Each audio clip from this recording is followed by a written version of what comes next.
আসসালামু আলাইকুম। আজকের এই ভিডিওটি নীলফামারী ডোমারের সন্তান ইঞ্জিনিয়ার শাহরিয়ার ইসলাম তুহিন ভাইকে নিয়ে। তুহিন ভাই দীর্ঘ 18 বছর পরে ডোমারের মাটিতে পা রাখলেন। ডোমারবাসী তাকে যে ভালোবাসা, যে উদারতা দিয়ে গ্রহণ করেছে, সত্যি তা অতুলনীয়। ডোমারের হাইস্কুল মাঠে তুহিন ভাইয়ের সমাবেশ প্রমাণ করে ডোমারের মানুষ তুহিন ভাইকে প্রচণ্ড ভালোবাসে।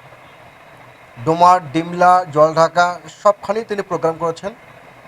ডোমার ডিমলার মানুষ যে তাকে এত ভালোবাসে, তার জনসভায় যদি কেউ গিয়ে থাকেন তাহলে বুঝতে পারবেন কত মানুষের সমাগম হয়েছে।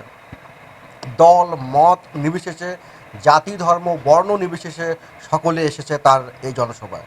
তাকে যে ভালোবাসা দেখিয়েছে, সত্যি তা প্রশংসনীয়।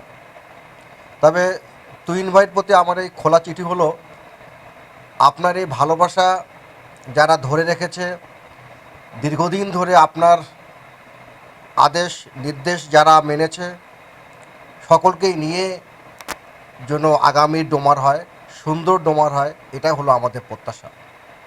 আপনি ডোমারবাসীর পাশে থাকবেন, ডোমারবাসী আপনার পাশে থাকবে। সব সময় ডোমারবাসী আপনার পাশে থাকবে। ডোমারের কল্যাণে আপনি কাজ করবেন। আপনার কাছে যদি কেউ আসে, কোনো মাধ্যম যেন না লাগে, কোনো টিমের কাছে যেন না আসে, ডাইরেক্ট যেন সরাসরি আপনার সাথে ডোমারের মানুষ যেন যোগাযোগ করতে পারে, তার ব্যবস্থা আপনি করবেন। ধন্যবাদ। আসসালামু আলাইকুম।